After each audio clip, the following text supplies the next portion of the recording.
I'm here with a student, a gifted student here in Ashkelon who has an interest in data science and genetics, and I would love to hear your story and to share it with some of my friends in that field. But to get started, what's your name? AI Zchut. And how do you spell that? AYA, and the last name is Zchut. And you live here in Ashkelon? Yes. What is Ashkelon like? I don't know if people from It's America cool. know it. Yeah, it's cool. Small, but not too small. Everyone knows everyone. Where is it located? In the south, near Gaza Strip. Yeah, okay, near the Gaza. We'll talk about that in a second. Yes. But here we are in a gifted program. Can you tell us what is your gifted program and how and what you're doing here? Well, I've been studying here since the third grade, and we basically study here stuff that we don't study at school. Biology, progressive physics, all kinds of subjects. 3D, a lot of stuff that can help me develop in the world. There are also a lot of programs from the gifted school, like the Atlas Juniors, that I'm participating in. I'm joining startup companies in Israel and learning from them about the process. So that sounds like pretty advanced stuff. I sometimes work with graduate level students to do that. How old are you? I'm 15. You're 15 years old, and you're working with startup companies on. That's very cool, right? And that's pretty advanced and very sophisticated. And I'd like to know about one of the companies you work on. But first, you mentioned to me that you have some general interests in maybe genetics and programming. Yes. Can you speak a little bit about your interests and your professional interests? Well, I've always been interested in biology. I just couldn't take that subject in school. So I took physics and computer science, which is also really interesting to me. I've been studying it for a few years. I've also been participated in a program outside of school of computers. And biology, I'm in a program that's going to start next year with Machon Weizmann. It's about the brain science. You study about the brain, analysis, you make a research. So you're going to be studying brain science at age 16? Yes. Yeah, and is there a particular reason you want to study the brain? Is there a problem you want to solve? Not really a problem. It's just really interesting to me how the brain works. Yeah. How the human body works. So it sounds like you're connecting, though, how the human body works, particularly the brain, and computers. Yes. Can you speak more about the computer part of that? How are computers and the brain? How do you have those two seems like two different interests? How are they similar?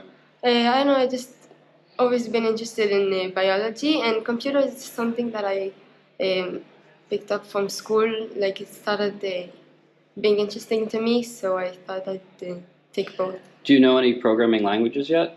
Well, I've learned Python this year, but I didn't learn a lot because of we didn't study much at school, so I didn't really.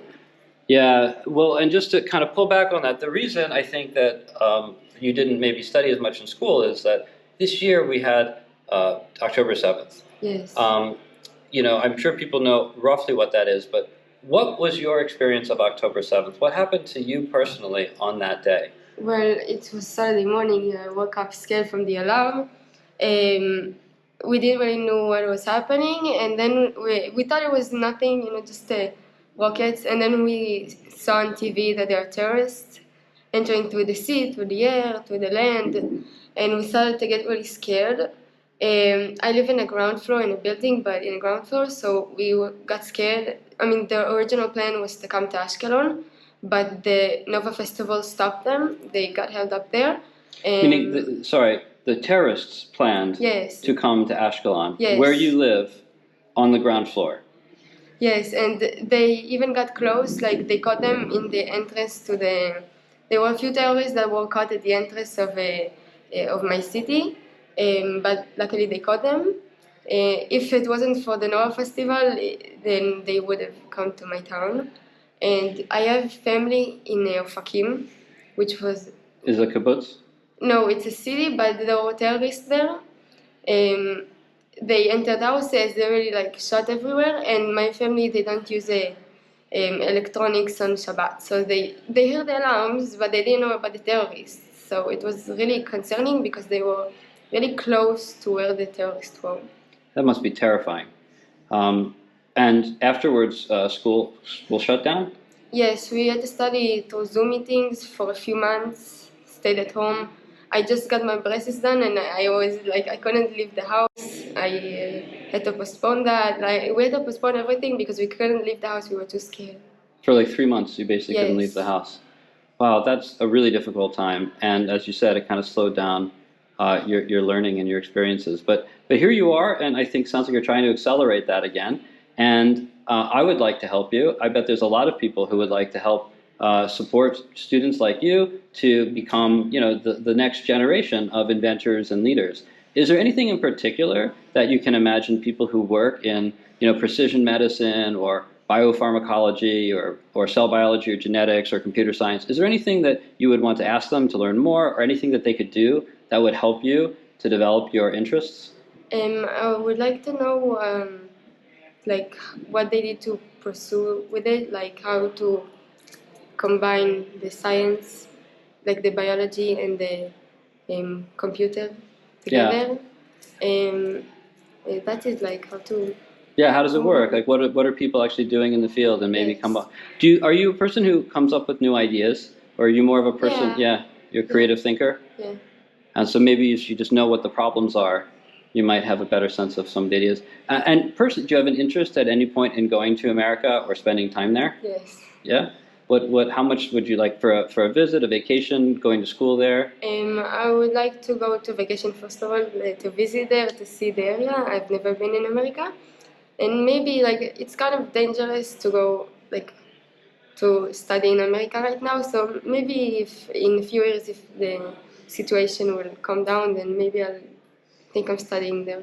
So, as an educator, by the way, I'm just going to also pull back on this part of the conversation. You just heard from someone who basically survived the worst terrorist attack in Israel history, the worst massacre of the Jews since the Holocaust, who is worried to go to America to study because it is dangerous. And, that makes me heartsick to hear that, But I do understand, and I know what's happening on American campuses, but tell me your impression of what's happening on American campuses that would make it dangerous for an Israeli to study there. I just don't think they really understand what's going on. They just automatically support Palestine and yell a bunch of nonsense that they don't even know what it means. And it really makes Jews' life dangerous. Like Jews that didn't do anything, just Jews studying in American colleges, they're starting to hit them, curse them. Yeah. It's really hard. Well, I hope that does resolve, and kind of resolve soon, because, it's really a shame for everybody that is happening. And I can tell you personally that is something I am working on. We hope to make it a safer place for you. And hopefully, through this message, I can share this message with your permission. Yes. With people who are involved in biopharmacology and cell biology and computers, and see if anyone will chat with you and see what are the opportunities. Just to finish, can you just remind us one more time just your name and Zchut. Zchut. Okay. Well, it was just a pleasure to speak with you today, and I'm really glad for your time, and I can't wait to learn about your bright future as it unfolds. Thank you. Sure.